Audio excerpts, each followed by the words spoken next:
And maaga akong gising din, medyo madilim pa. Maaga na akong bumangon kasi magliligpit ako guys. Magsasaing na din ako at magpapakulo na ako ng tubig para mamaya pagising yung asawa ko, wala na siyang masyadong gagawin. So samahan niyo ako sa ating Sunday ganap for our mini vlog.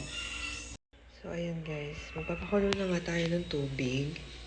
Ito pala yung aming Telmos. Maganda yung brand na to guys, as in hanggang kinabukasan, mainit pa din. Nakikinig lang ako ng horror story sa aking cellphone. And ayan, ito yung aming electric kettle, Simplas. Tapos meron na rin pala kami guys, kalan. Ayan, pupunasan ko lang. Ito pala is Astron. And maganda siya kasi tipid siya sa gasol dahil nga infrared na siya. So ayan, punasan natin kasi madumi. Pag yung asawa ko kasi guys yung nagluluto, hindi siya naglilinis ng kalan.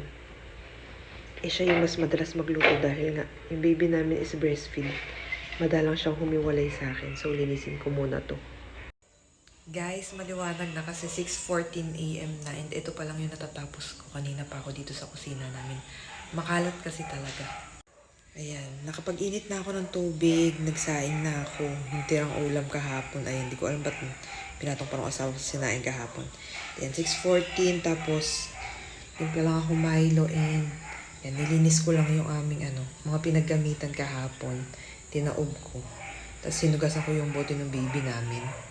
Guys, wala pa ako masyado natatapos. Pero gising na siya. Ayan. O, diba? Ganyan yung gawain na lang everyday. Ang bilis niya kasing nagigising and hindi siya nakakatulog agad.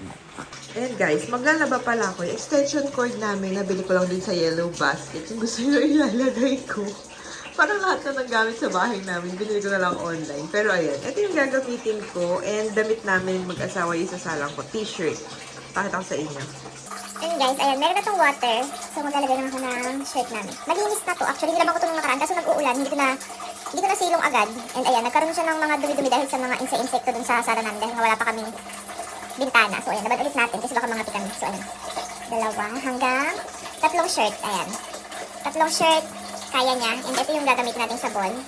Harmony. Ito yung gamit kong panlabas sa damit namin.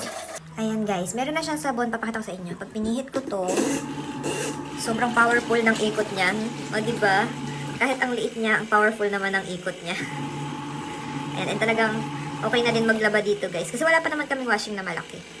Update ko pala kayo guys. Ayan. Nakabili na pala kami ng sidecar. Okay na pala yung sidecar namin. Ayan siya. Nakakabit na din sa aming motor. And yung bahay namin, ayan, kinakabitan na ng grills nung aking asawa. Siya yung nagwe-welding. Siya yung gumagawa niyan, guys. Pakita ko sa inyo pati sa aming hagdan. Ito na nga, guys, update sa bahay namin. May tiles na kami, pero kasi yung mga bintana namin, sa October pa ikakabit. So, ayan, wala muna. Nauna yung tiles. Then yung sa hagdan namin, ayan, inaayos na nung asawa ko yung magiging hawakan niya. Pakita ko sa inyo yung sa taas. Ito na yung nagawa niya sa taas. Ayan. Yung hawakan. And ayan, pinalagyan ng tatay ko ng ganito kasi may bata nga kami, diba? Para hindi siya malaglag in case na makalabas siya sa kwarto niya. So ayan, ito update sa bahay natin. And ayan, ito na yung kwarto ng aming baby. Tiles na din siya. Yung CR namin sa taas, tina-tiles na din. Matatapos na. And then itong kwarto namin, tiles na. Buo na to guys, tiles na nga pala. Ayan, pati yung veranda dun. And ito na nga yun sa taas. Ayan. O, diba? Sawa ko yung gumagawa niyan. Ayan. So, yun yung update sa bahay natin. So, guys, ayan. Nakalaban na kami. And dahil nga Sunday rest day talaga yung Sunday kasi Monday to Saturday may gumagawa sa amin. And then, nanonood lang ako ng vlog ni Cristel. And ayan, patak sa inyo. Ayan na guys, yung aming nilabhan. Ayan. And guys, kakababa ko lang sa anak ko. Ayan, dilat na naman. Diba? Ganyan talaga yung mga baby eh. Dilat sila lagi. Pag binaba mo. Pero pag buhat mo tulog.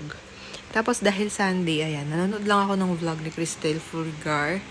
Favorite ko siyang pinapanood ngayon. Ayan, yung kanyang married life.